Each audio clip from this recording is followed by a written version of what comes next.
आणि अर्थमंत्री निर्मला सीतारामन यांच्यावर अर्थसंकल्पीय भाषणामध्ये करांच्या दृष्टीनं सगळ्यात चर्चेचा मुद्दा ठरलाय तो लॉंग टर्म कॅपिटल गेन्सवरच्या इंडेक्सेशन बेनिफिट रद्द करण्याचा। सकाळी या संदर्भातली काल घोषणा झाली आणि दिवसभर एकच हलकल्लोळ झाला, पण दिवस संपता संपता कल्लोळ कमी झाला। सुरुवातीला लोकांच्या खिशावर बोजा वाढवणारी घोषणा म्हणून टीका झाली होती, पण प्रत्यक्षात दिवस सरताना ती घोषणा लोकांच्या फायद्याची असल्याचं पुढे आलं। बघूयात याच संदर्भातला report. Long-term gains on all financial and non-financial assets, on the other hand, will attract a tax rate of 12.5%. For the benefit of the lower and the middle income classes, अर्थमंत्र्यांच्या या घोषणेचे पडसाद दिवसभर कर सल्लागारांच्या मनात संभ्रम निर्माण करत राहिले। स्थावर मालमत्ता विकल्यावर लागू होणाऱ्या दीर्घकालीन भांडवली नफ्यावरील कराचा दर 20% 12.5% आला, पण असं करताना अर्थमंत्र्यांनी इंडेक्सेशन बेनिफिट रद्द केला। इंडेक्सेशन बेनिफिट रद्द होईल याचा विचार कोणी स्वप्नातही केला नव्हता। अर्थमंत्र्यांनी अशी घोषणा केल्यावर देशातल्या आयकर जगतात हलकल्लोळ झाला। अर्थमंत्र्यांनी इंडेक्सेशन बेनिफिट काढल्यानं रिअल इस्टेट मार्केट पार रसातळाला जाईल अशी आवई उठली, पण प्रत्यक्षात स्थिती काहीशी वेगळी आहे। आता तुम्हीच म्हणा, इंडेक्सेशन बेनिफिट बाजूला झाल्यावर तुमचा कसा फायदा होणार आहे? समजा एखाद्या व्यक्तीने 2000 साली एक फ्लॅट 1 लाख रुपयांना विकत घेतला। त्याच व्यक्तीने तोच फ्लॅट 2024 साली 10 लाख रुपयांना विकला, त्यामुळे त्या व्यक्तीचा फायदा 9 लाख रुपये झाला। आता त्या व्यक्तीला झालेल्या या फायद्याला दीर्घकालीन भांडवली नफा असे म्हणतात। त्यावर आतापर्यंत 20% कर लावला जात असे।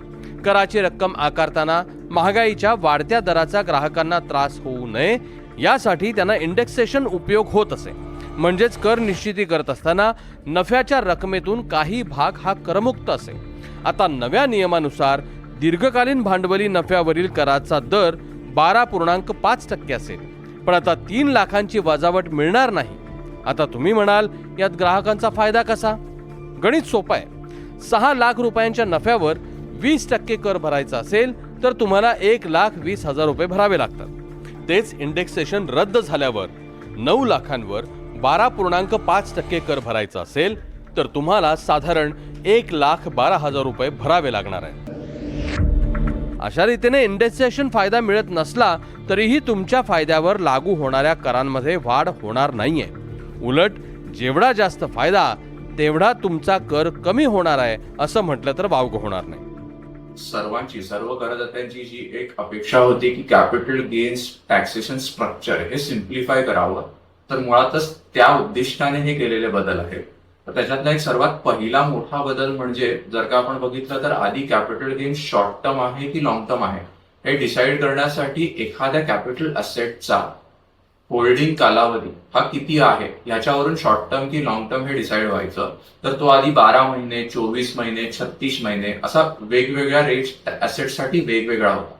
आता प्रायमरीली एक चेंज हा केलेला आहे की आता त्यांनी फक्त 2च कॅटेगरी ठेवल्या आहेत की लिस्टेड सिक्युरिटीज जर का असतील तर त्याच्यासाठी 12 महिने, आणि त्या व्यतिरिक्त कुठलंही कॅपिटल असेल म्हणजे सोनं, घर, एखादी दुसरी कमर्शियल प्रॉपर्टी काहीही जरी असेल तरी त्याचा होल्डिंग पिरियड शॉर्ट टर्म किंवा लॉंग टर्म डिसाईड करण्यासाठी 24 महिने आहे।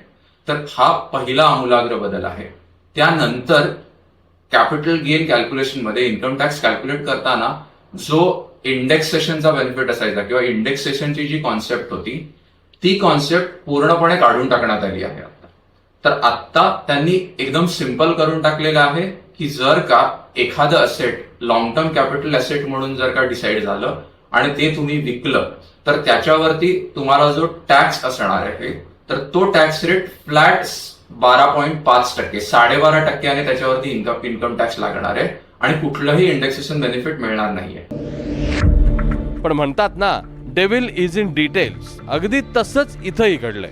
फक्त अभ्यासाअंती जे बाहेर आलं ते डेव्हिल नव्हतं, तुमच्या आमच्या फायद्याचं होतं। निनाद झारे, NDTV मराठी, मुंबई।